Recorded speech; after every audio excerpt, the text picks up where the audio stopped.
And the latest in the Allu Arjun house attack case, bail has been granted to the 6 accused who had vandalized his residence yesterday.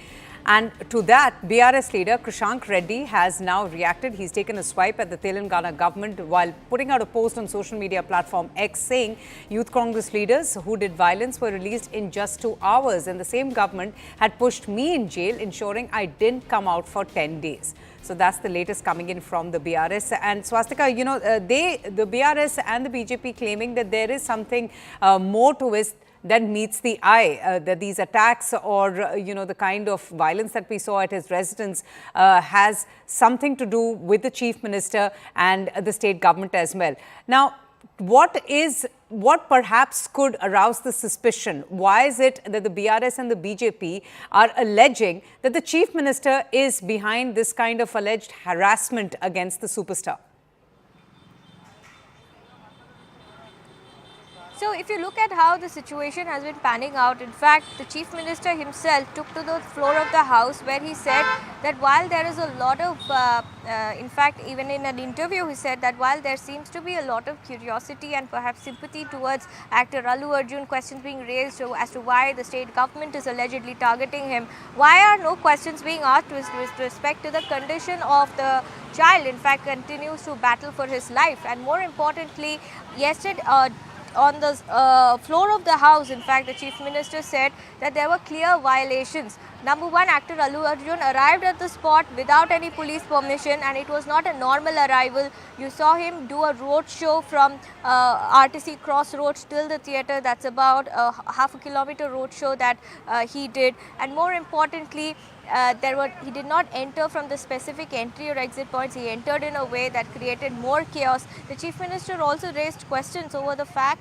that in fact that while he was consistently informed about the condition outside, actor Allu Arjun apparently did not pay any heed. So these were the big charges that were leveled on the floor of the House. And in fact, AIMIM leader Akbaruddin Owaisi also raised questions. He in fact went one step ahead, saying that we have had reports where Allu Arjun in fact apparently said that abhi to film hit ho jayegi, after learning of the fact that how the stampede had occurred and 2 persons, namely Revati and her son, were found to be in an unconscious state. Post that, Allu Arjun immediately on that same day did a press conference where he clearly said that his character was being assassinated. Yes. He said he had no prior information about a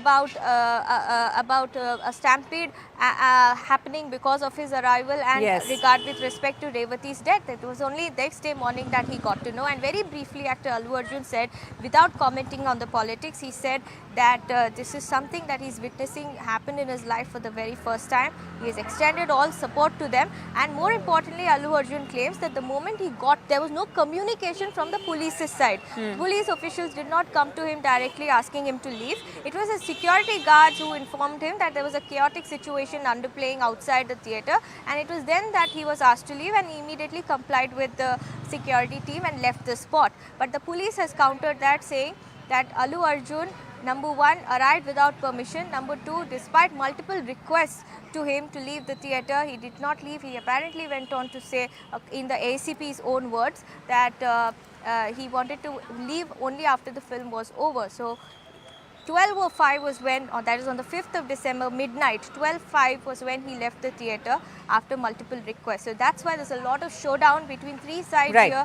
The Allu Arjun's team, of course, Hyderabad police, as well as from the opposition. Oh, absolutely. Swastika, stay on with me. Allu Arjun, in fact, has repeatedly maintained that he had nothing to do with the unfortunate tragic death of that lady and her son receiving those grievous injuries. In fact, he has refuted all the allegations, and as Swastika was telling us, has claimed that this was all part of a campaign to malign him. He, in fact, called it a character assassination. We have a lot of political reactions that have come in on these recent developments. Let's play them out. Targeting stone pelting at the house of Allu Arjun is nothing less than state-sponsored gundaism, state-sponsored threat, state-sponsored silencing of the voice of a cine artist, merely because at some point Congress party feels that Allu Arjun has not supported them or supported their campaigns. So first he was arrested, and we know how he was arrested, why he was arrested. and now the manner in which this targeting has taken place. It also speaks volumes about the law and order situation in Telangana, which has completely collapsed. Congress speaks of constitution. Congress speaks of free speech. But Congress is most anti-free speech. This is not mohabbat ki dukaan. This is dhamki ke bhaijan, nafrat ki pehchan, and law and order का नहीं करते ये सम्मान। हैदराबाद में आज फिर अल्लू अर्जुन के घर पे प्रोटेस्ट हुआ है और बीजेपी का कहना है कि ये पूरा मामला इसीलिए सामने आया क्योंकि उन्होंने कांग्रेस के लिए प्रचार नहीं किया था। तो उन्होंने सीधे तौर पे बीजेपी वालों ने आप पे आरोप लगाया है। नहीं, कांग्रेस का क्या लेना देना है? पुलिस ने गिरफ्तार किया है, जांच होना चाहिए। हमें इसका निंदा करते हैं। एक बात है, सरकार हो तो ज़रूरी है कि सरकार का हिस्सा हो। अब दिल्ली में केंद्र सरकार है, लॉ एंड ऑर्डर केंद्र सरकार के पास में है, तो जितना यहाँ पर गलत काम हो रहा है क्या केंद्र सरकार ही जिम्मेदार है? तो अल्लू अर्जुन का जो बिहेवियर है वो भी जिम्मेदार बिहेवियर नहीं है, लेकिन इस चीज़ का कोई परमिशन नहीं देगा। और रेवंत रेड्डी जी जिम्मेदार चीफ मिनिस्टर हैं। पब्लिक अगर आउटक्राई वहाँ हुई है तो उसके खिलाफ एक्शन होना चाहिए। किसी के घर में जाकर के इस तरह से ये मतलब कि बवाल करना ठीक बात नहीं।